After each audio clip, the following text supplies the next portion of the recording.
ఈరోజు మనం చూస్తే తెలుగు జాతి కూడా అనేక సంక్షోభాలు ఎదుర్కొంది.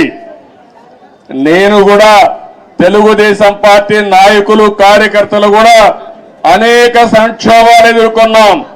కానీ ప్రతి ఒక్క సంక్షోభాన్ని ఒక అవకాశంగా మలుచుకుని తిరుగులేని శక్తిగా తెలుగుదేశం పార్టీ ఎదుగుతూనే వచ్చింది. భవిష్యత్తులో కూడా ముందుకు పోతాదని చెప్పి నేను మీకు తెలియజేస్తున్నా. నన్ను జైల్లో పెట్టారు ఏ కారణం లేకుండా. కానీ ఆ రోజు హైదరాబాద్ లో మీరు చూపించిన చొరవ నా జీవితంలో ఎప్పుడూ మర్చిపోలేను.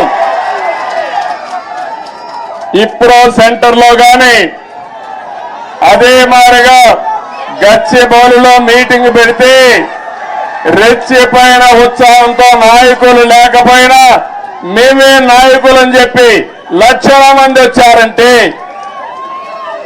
అది నా జీవితంలో ఎప్పుడూ జైల్లో ఉండి చూసి నేను చేసిన పనికి నేను చేసిన అభివృద్ధి గుర్తుపెట్టుకుని నాకు సంఘీభావాన్ని తెలియజేశారంటే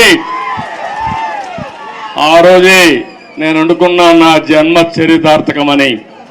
ఇక్కడే కాదు ప్రపంచం మొత్తం అన్ని 70-80 దేశాలు, ఆ దేశాల పేర్లు కూడా నాకు తెలియవు. కానీ తెలుగువారు అక్కడికి వెళ్ళి 53 రోజులు రోడ్డెక్కి నిరసనలు తెలియజేశారు.